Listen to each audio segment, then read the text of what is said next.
G'day guys, it's Jace back again with another 2v2 breakdown guide. Today we're looking at Rogue Mage. I've had a lot of questions about this comp. It's really difficult to deal with. These guys are dominating the 3v3 ladder with a priest, and in 2v2 I do agree they can be very tricky and slippery to deal with.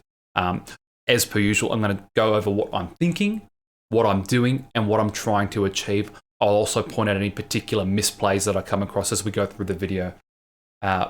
We'll start with Covenant / Soulbinds. So if your Covenant is Necrolord, you're just going to pick up Plague Device and Marilith as usual. Fleshcraft is great for that opener. It's going to absorb a large amount of their damage. Not enough under most circumstances though.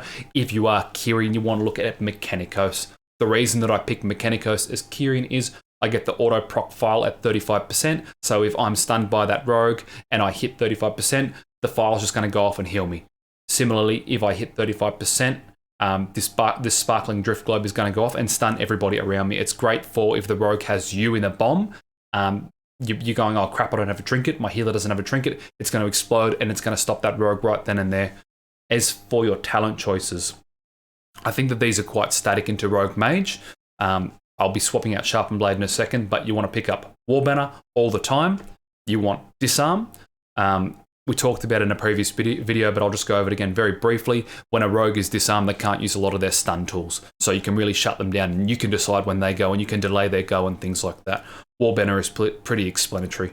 Other one, you can pick Duel or Master and Commander. I highly recommend Master and Commander. The reason I like that is a lot of the time this comp is going to CC the healer and go you. With Master and Commander, you give yourself an extra defensive cooldown to use whilst your healer is in CC.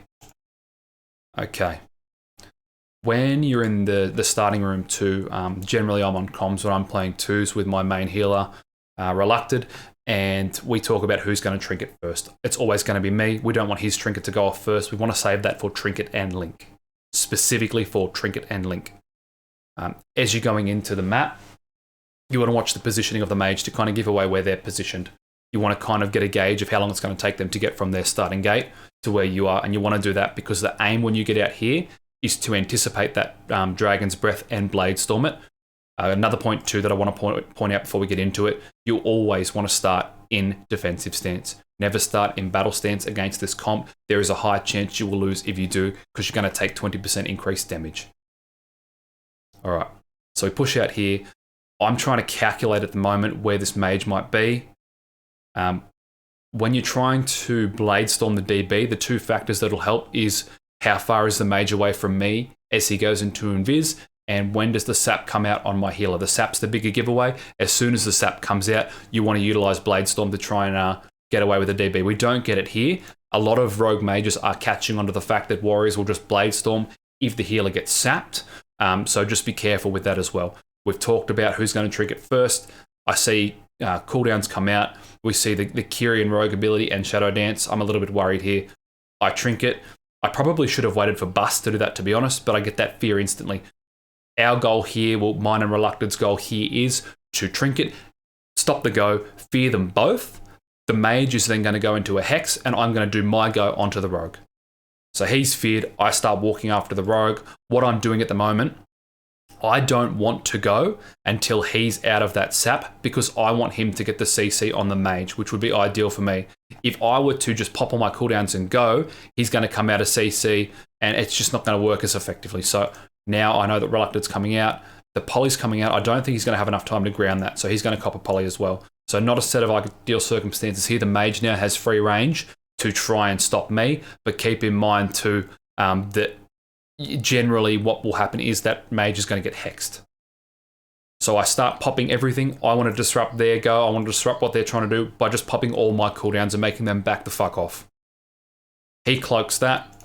So he's cloaked, but he hasn't used evasion, which is an ideal. The cloak's going to get him straight out of your spear, so keep that in mind. Just a little edit that I want to add in here, guys. Around the 4-minute mark, the mage is polying my healer. I don't use my banner on this because I know that it is going to be DR'd. I save it, and around 4 minutes 22, I use my banner to stop the poly on myself. I think this decision was wise, and I'll explain why I believe this to be wise.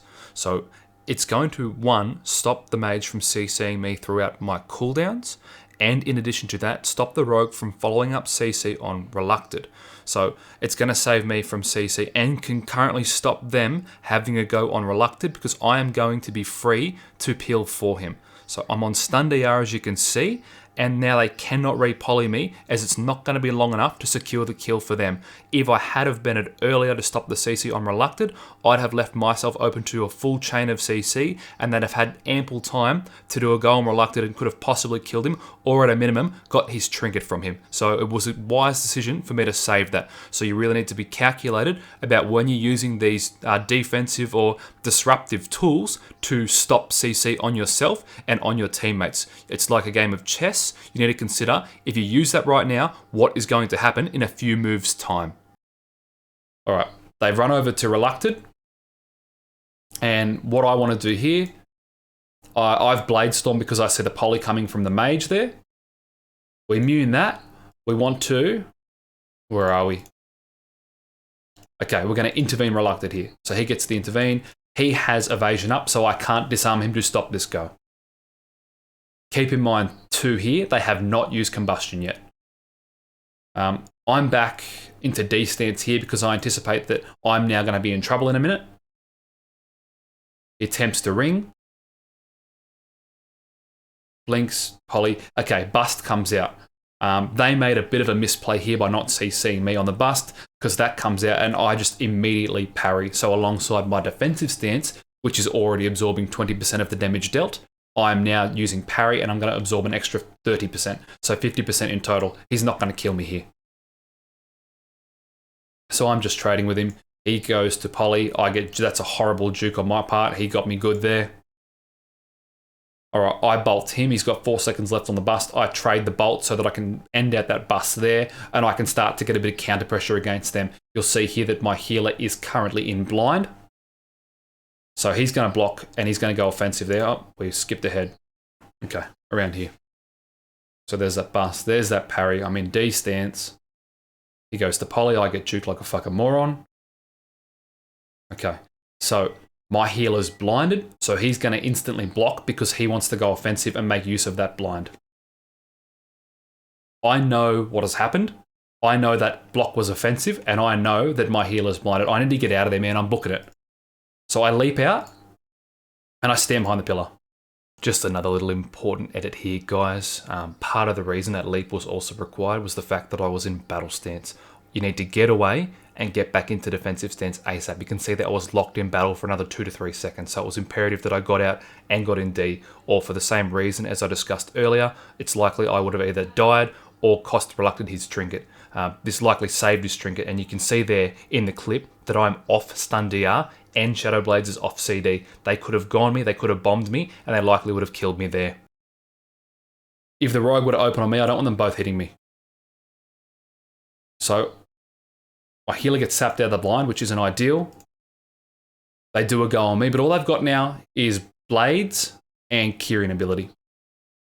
So I'm not too worried about that, to be honest. Little micro stun on me. Okay, Relucted gets CC'd again. I intervene to him and I disarm. I don't want the rogue to follow up with another stun on me.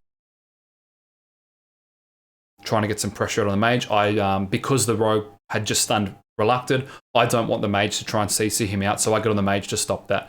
My rally here is about to fall, and I think Relucted's dueled there. Yep, my healer's dueled. All right, we're both rooted. He dispels me, lets me get back out there. That ring there, I don't try and kick that because I know he's just going to blink it, so I throw the Stormbolt at him instead. I can't afford for that to happen right now. And because I got that bolt there, I've secured myself a spear and I can go ham. Stun comes out. Okay, here's a critical moment in the game. And here's why you need to talk about who's going to trinket, right? I trinketed the first go. They've now popped Dance and Blades. They've bombed me. They'll kill me here if nothing happens. So there goes the Drift Globe, but it's not going to be enough. And because we've talked about it, Relucted trinkets that CC and he just links. And it's okay to do that. This meta is currently all about trading big defensives for big offensive cooldowns. If he doesn't trade that, he's not going to be able to heal through it. All right. So this is a bit of an idea here. Against this comp, it can be really difficult to decide when to go offensive and when to go defensive. Part of the reason I'm about to go offensive is because they've just used their go. So I know I now have a window or an opportunity to go and be aggressive, and there's not a whole lot they can do about it. I'm also on Stun DR. That used to be over here. I've moved it there for 3s, but it's off there. We're both on Stun DR as well, so that's a big factor to consider. So Reluctant runs towards the Mage. The Rogue's trying to bait me in the opposite direction. The Mage does not have block, so he is in trouble. I intervene to Reluctant. I leap towards the Mage, and then I'm going to charge and execute. And we close the game out there. Oop. Bloody thing, eh? And we close it there. So, big things with Rogue Mage. You want to trade your defensives for their offensives, and when they've traded their offensives, you want to be aggressive. You need to decide before you get into the game who is going to trinket first go and second go. I recommend if you're playing the Warrior in this matchup, you trinket the first go. You have the Fear, you have the Intervene, you have the Banner, you have a lot of stops. You want to keep the Shaman's trinket as well for the trinket link, or if you're playing with another heal that has a big defensive cooldown, you're probably going to want to have them to use trinket and use their big defensive to counter that offensive go from the Rogue and the Mage. If you have any questions about this comp, leave them down below in the comments. If you liked the video, give it the thumbs up for us, please. And if you want to see when my content does go live, subscribe to the video. Thanks, guys, and I'll see you in the next one.